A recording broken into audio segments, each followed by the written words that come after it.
Good morning. Oh, how lovely. Thank you for having me here. It's a real honor and a privilege to be speaking with you this morning. And what I want to do this morning is offer up some tactics that you can consider as public media leaders as you navigate your organizations across the next several years. To get us started, I want to recap briefly where I come from. Lisa mentioned I'm Managing Director of Strategy and Growth at Atlantic 57, which is the consulting and creative division of The Atlantic. We do help organizations own their big ideas and adapt to a modern world. And we work with public media organizations. We also work with all kinds of organizations. Okay, we work with Fortune 500s, we work with foundations, think tanks, and other kinds of institutions. And we bring a unique perspective to this work because we were born out of The Atlantic's transformation from a legacy magazine to a multi-platform pioneer. The Atlantic was founded in 1857 by some of America's literary greats of its time, Henry David Thoreau, Harriet Beecher Stowe, Oliver Wendell Holmes. Basically, if you lived in the 19th century and had three names, you might have founded The Atlantic. And The Atlantic was founded to be an exponent of ideas on the most important issues of the day. And over the last 160 years of its existence, The Atlantic has stayed true to those founding principles and also managed to adapt to a changing world around it. So at Atlantic 57, we use insights from The Atlantic's transformation to empower organizations to navigate the landscape today. And I want to begin our conversation by revisiting a quote from that fantastic reel we watched. So let's go back to 1967 to the Public Broadcasting Act and President Johnson's words. Today, miracles in communication are our daily routine. Every minute, billions of telegraph messages chatter around the world. Billions of signals rush over the ocean floor and fly above the clouds. Radio and television fill the air with sound. Satellites hurl messages thousands of miles in a matter of seconds.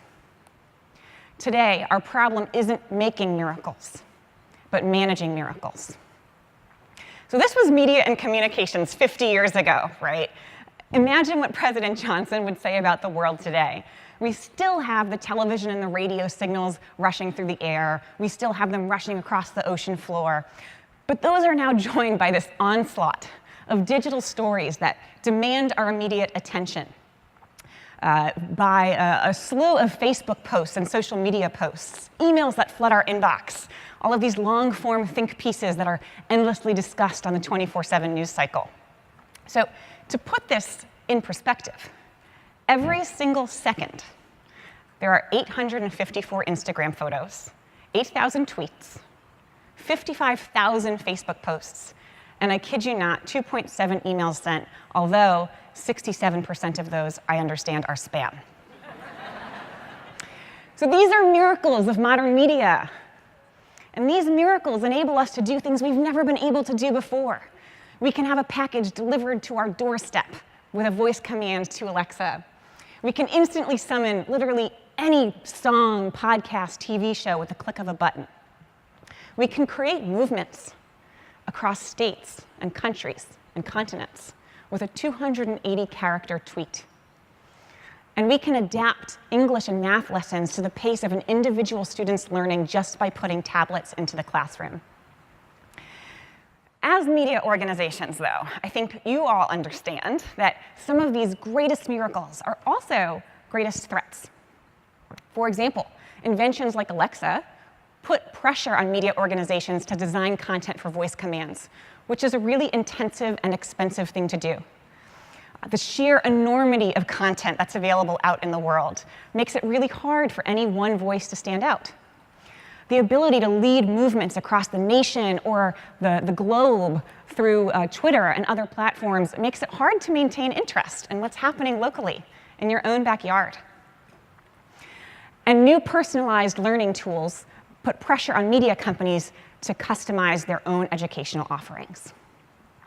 At the heart of all of this, all of these miracles, is the paradox of choice. So this idea comes to us from psychologist Barry Schwartz. You may have heard of it, and it's a pretty simple idea. The idea goes, Some choice is good. It makes us happy. But at some point, too many choices make us feel dissatisfied with the choices we do make, and it can even paralyze us from making a decision at all. So we've all shopped for milk at the grocery store. Even that now is a tough decision.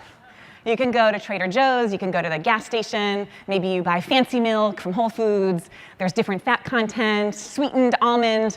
Even simple decisions now can seem challenging. Or another example, maybe some of you have been told you can be anything you want to be. And you've felt the vastness of that choice to the point where it can feel paralyzing. It's the same at our organizations. We face choices all the time. Which content topics are we going to publish on? Which formats should that be in? Which distribution channels should we use? Which underwriters should we pursue relationships with proactively? It goes on and on. And these questions, these choices, can feel fraught because they raise big existential questions about what our organizations are today and who we want them to be. Questions like, are we broadcast or are we on demand? Local or national? Informer or entertainer? Provider of news or convener of community? Beacon for new generations or the go-to for our loyal core? Of our legacy or of the future? Now, choosing an answer to any one of these questions comes at great expense. If you choose to be an informer and just go after your hard-hitting news topics, you risk becoming homework. If you just try and attract new generations, you could alienate the people who love you the most. If you try and be on every on-demand platform, you can lose sight of what made you special in the first place. So it seems like there's no really good answers to these questions. And that's because these are false dichotomies, right? You don't actually choose one or the other. So today, I would like to share and dive deeper into 3 of these false dichotomies and explore how to rise above them. Because organizations that are succeeding, especially media organizations, are figuring out how to think differently about their organizations, about the world, and about how ideas and information spread. So, first false dichotomy. It's around audience. Do you serve your loyal core, or do you draw in new and diverse audiences? A lot of media professionals feel that these 2 goals are at odds with each other. Now, on the one hand, if you invest all your energy in attracting new audiences, you can end up neglecting your loyal core. You can come off as gimmicky or inauthentic to them. And that's problematic because your loyalists are probably your most steadfast members and your biggest donors. On the other hand, if you only focus on the people who are your biggest fans, it's going to be hard to expand your audiences, and people might think of you in narrow terms. And we have to expand our audiences, not only to expand the impact of our journalism and better serve the public, but also to ensure that you have financial support from the generations to come. This dilemma exists across a lot of different audience segments. You may feel pulled between boomers and millennials, or parents and young adults. Or maybe it's consumption habits, radio listeners versus podcast enthusiasts. Or it's about relationship, people who are donors versus people who are a casual passerby from social media. I think all of us recognize it's not either or, but then how do you figure out how to appeal to both audiences? We argue that organizations who are doing this well use an approach about understanding your audience's soft identities. And Elisa alluded to this when she was talking about it's a people thing. Soft identities are the conceptions people hold of themselves, right? They're not hard demographics. So nobody wakes up in the morning or goes and introduces themselves and says, "Hi, I'm a 25 to 35-year-old millennial male." Nobody does that. That's not how we talk about ourselves. Instead, we talk about our values. We talk about the things we believe in, the things and the causes that we care about, and our passions. And when organizations are able to talk to people on those terms, you see some of those demographic hard barriers start to dissolve, and you're able to connect with people in a more resonant way. The Atlantic has put a lot of effort into doing this. The Atlantic's audience has grown a lot over the last decade, largely driven by the growth of its website and also the growth of its social channels. And as the Atlantic's audience has grown, so too has it become more diverse. The Atlantic is read by old and young, men and women, CEOs and rising professionals. It's read on college campuses and in boardrooms. And so the Atlantic has a fairly diverse audience it's trying to connect with. And it does so in large part successfully. And it does that by designing content for soft identities. So to look at how this works, I want to look at our latest podcast at The Atlantic, Crazy Genius. It's hosted by our business and technology writer at The Atlantic, Derek Thompson. And in his own words, this is what his podcast is about. I'm trying to figure out, is technology moving us forward or backward? It's a pretty lofty, big question, worthy of its own podcast. And episode by episode, Derek tackles this topic, and he does it in a way that connects with different soft identities. There's one episode in particular called Why Haven't We Found Aliens? And this topic, I want to look at this episode and use a simple sentence to explore how it appeals to different soft identities. As a blank, I feel blank. If you can fill in this sentence, you know you're talking about a soft identity. For example, as a futurist, I feel challenged. Derek, by bringing a lot of subject matter experts and respected industry professionals into the podcast, Derek provided enough substance to appeal to people who are embedded in science and technology and thinking about the future. But Derek also has a very accessible tone and style. He's great at synthesizing complex topics into layman's terms. And so he was able to appeal to a broader group of people as well. As a lifelong learner, I feel intrigued. Right? So one person said, this podcast will make your brain hurt in a good way. Right? It appeals to a broad segment of people. And so you're taking a topic, aliens, that's at once, I guess, academic, but also can be lowbrow, and you're giving it a treatment that feels both smart and accessible. And Derek also managed to appeal to a third audience group. As a sci-fi nerd, I feel obsessed. On the 71st anniversary of the modern era of UFOlogy, it's appropriate to ask, where is everybody?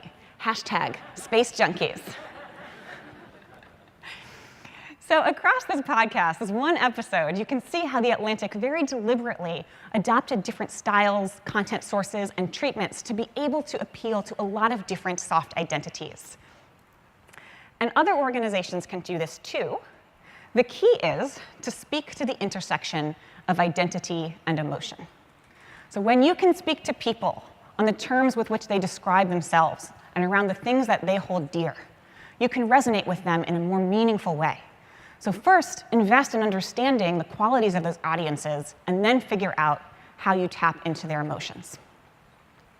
So this is one tactic that I wanted to talk about today around audience. And the next one I want to talk about relates more to brand and how we make content decisions. Do you advance the topics that you're already known for? Or do you widen your range of topics and formats and evolve them? Now, of course, as a brand, you have to have some specific focus in order to give people a reason to come to you. It's what makes your brand distinct, and it's what keeps people coming back to you day after day. But if you only focus on the things that you're really well known for, you risk becoming entrenched in the status quo and not evolving even as your audience needs are evolving. And when that happens, people can start to think of you in increasingly narrow terms and start to move towards media experiences that are more experimental and feel tailored towards their needs. Now, on the other hand, if you stray too far from your core competency, you risk backlash for publishing content that doesn't align with your mission or your brand. And of course, it's critical to stretch your coverage to some degree so that you can experiment and reach new audiences and speak to multiple facets of people's lives. Now, this dilemma exists in a lot of forms. So for example, are we local or are we national? I've heard this question so many times, and it's something that organizations really grapple with. Now, if we really focus in on local, are we missing an opportunity to bring in new audiences and participate in important conversations? But if we focus too much on national, have we lost sight of our sense of place and what makes us special? Now, brands who are navigating this tension well are making sure that they become known for something greater and more intangible than any particular topic or area of coverage, right? What they do is they find the value they alone can provide. Another way of saying this is figure out what you can add to the conversation that nobody else can add to the conversation, and that's unique in your market. And when you can do that, you're able to make a statement about what makes you special. Being able to do that is important because it actually gives you more flexibility, right? If you have a core thing that you're known for, it gives you more flexibility to talk about a variety of topics in different formats and to still have it tie together under a cohesive voice and set of values. So let's look at an organization in public media that does this well. WAMU is Washington, D.C.'s local public radio station, and we started working with them in 2015 at a time when they were looking to reimagine their identity and the vision for their future in response to changing audience habits and emerging technology. And so we crafted a strategic plan that would guide the next 5 years of the organization's path. And one of the challenges that WAMU had at the time was that while its coverage was reliable, it had trouble articulating what was unique about it in its market. So we tackled this question. We conducted focus groups, we looked at the competitive landscape, and we saw this insight rise to the surface, that there were actually two Washingtons. There was the Washington the world saw, which was one-dimensional, political, bureaucratic. And there was the DC that the locals experienced, which was, in fairness, some of those things on the left, but it was also a forum for debate, intellectual, and influential in making the world a better place. And so WAMU saw an opportunity in this insight to help locals understand their region and how it was changing and shaping the world, and to also help the world understand some of the unique aspects of Washington that were relevant to them.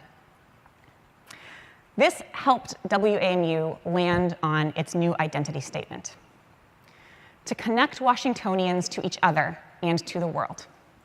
And you can see inherent in this statement a commitment from WAMU to facilitate dialogue within its communities, as well as to bring what's unique about DC to the world. Once we had this statement, it became a lot easier to make strategic decisions about content and formats. For example, WAMU recently launched a music project called Capital Soundtrack, which takes local flavors of DC music and inserts them into breaks in programming. Anacostia Unmapped is a reporting project where reporters give digital recorders to local residents of Anacostia, which is a neighborhood around DC.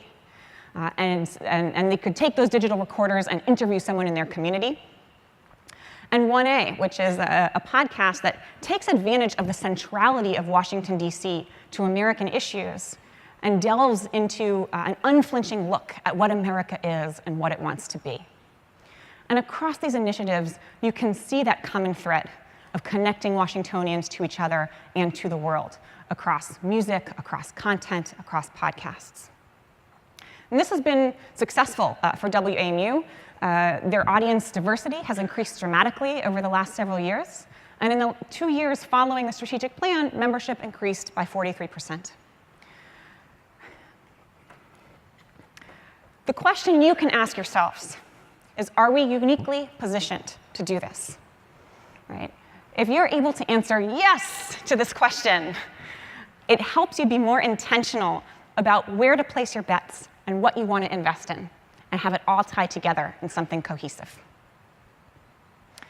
So we've talked a little bit about a false dichotomy around audiences and how you can break out of that to serve across different identities. We've also talked about brand and content and how you can think about what's special about your organization in order to rise above the tension of what kinds of content and topics to cover. Lastly, I want to talk about broadcast and digital.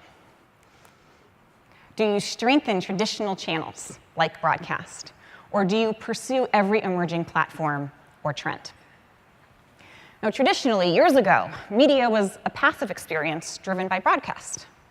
Right? But over the last decade, we've seen this spectacular rise of on-demand platforms, from social media to digital video, smart speakers, and apps. And people have flocked to those channels. And 2/3 of Americans get at least some of their news from social media. Most of us, probably all of us in this room, have a smartphone.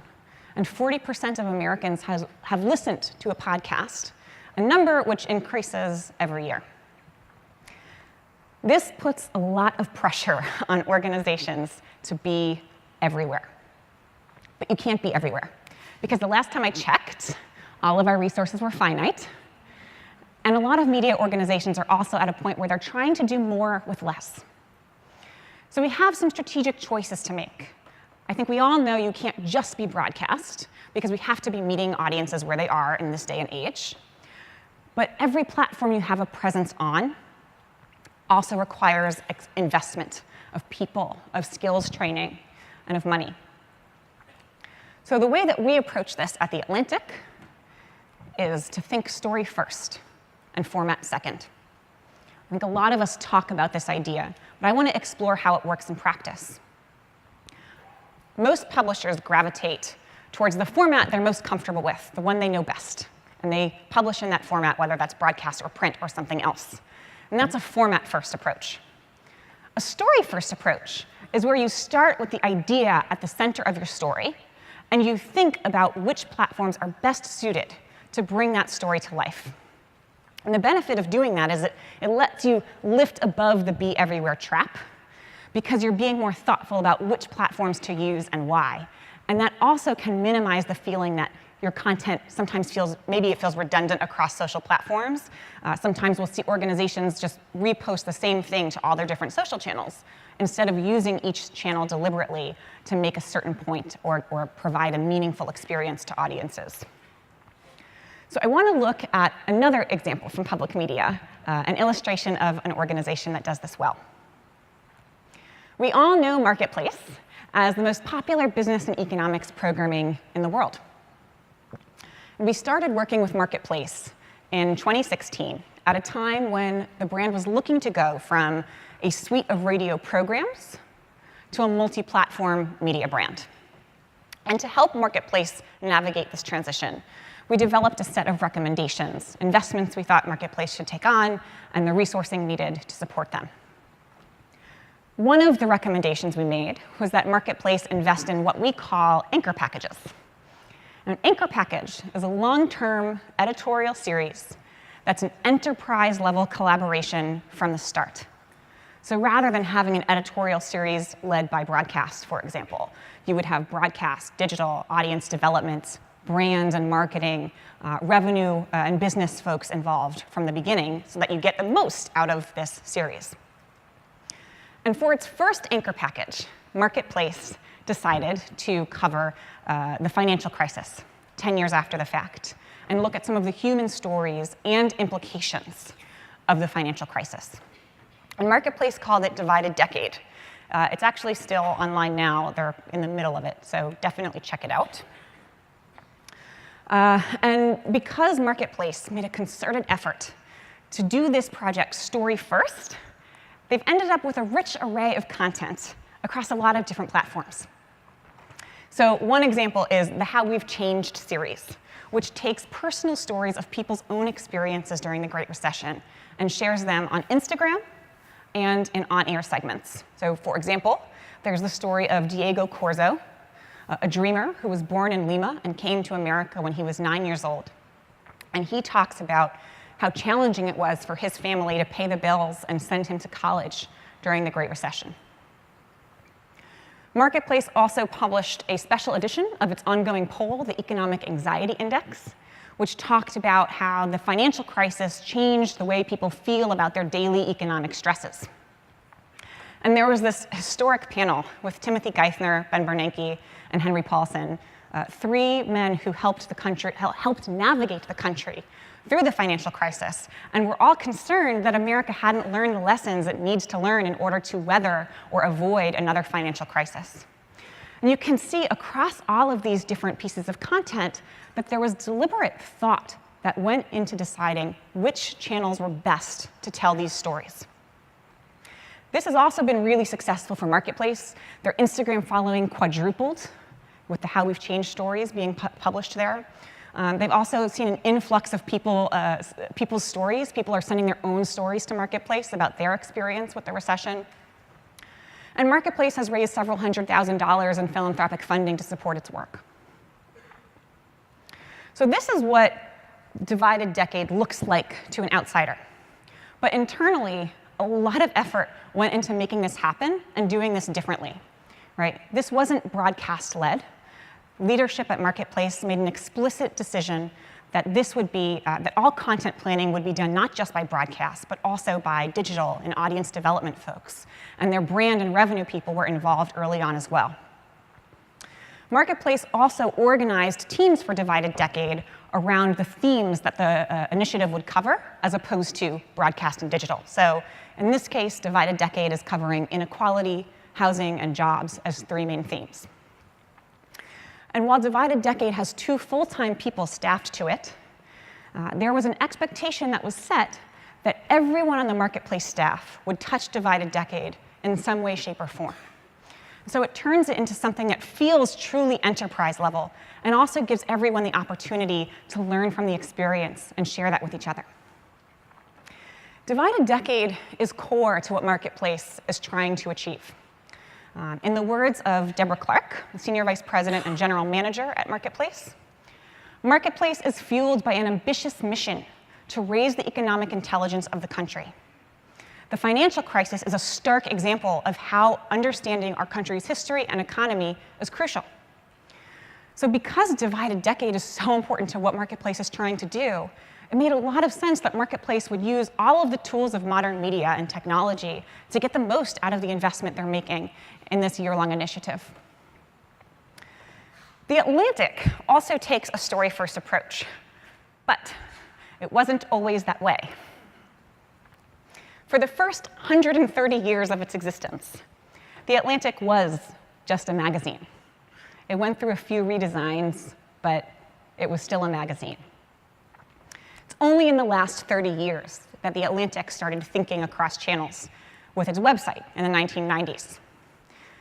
And then The Atlantic invested in events at the scale of the Aspen Ideas Festival, as well as intimate roundtables.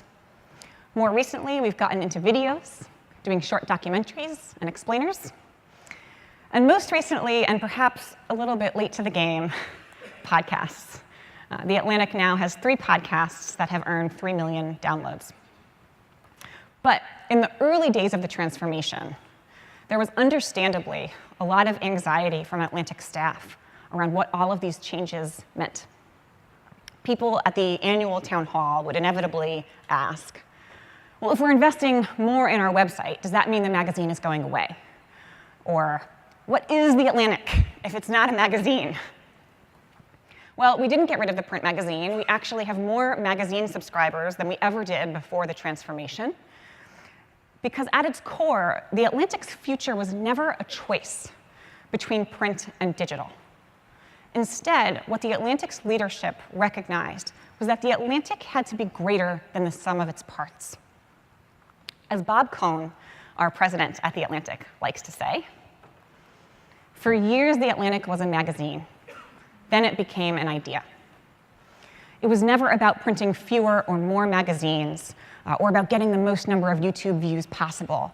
It was about taking the idea at the core of The Atlantic and lifting it up and thinking about which channels were best suited to tell the stories The Atlantic had to tell. Because of this approach, The Atlantic is a successful multi-platform media brand today. It exists across newsletters, podcasts, consulting, events, websites, all kinds of platforms. And The Atlantic is still experimenting. In fact, experimenting more than ever. We're looking at international expansion. We're looking at premium audience products. And The Atlantic is constantly thinking about where to place its big bets to tell its stories now and in the future.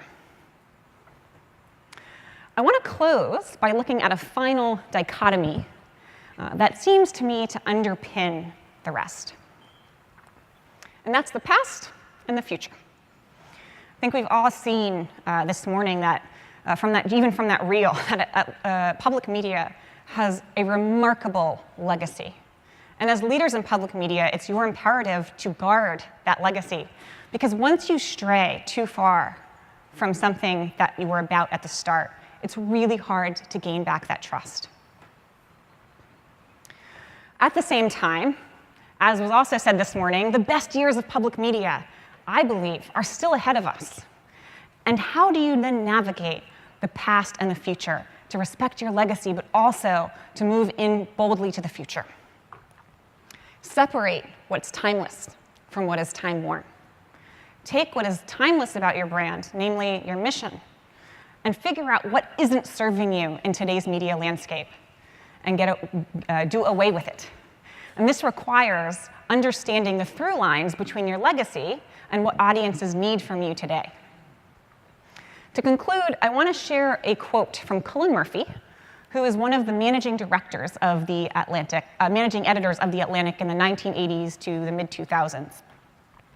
And I want to share this quote because I think it nicely illustrates what's the challenge and the opportunity in front of public media. Our gaze is not fixed on the past, though we respect it, but on the beauties and horrors, the steps forward and back of the modern world in all its awesome range. This is what's ahead of public media, to honor and respect its past and move boldly into the future. And public media organizations, we believe, can help do that by understanding their audience's soft identities, finding the value they alone can provide, and thinking story first and format second. Thank you very much. We won't be taking questions, but I'll be here, so please come up, say hi, ask questions, and find me at the conference.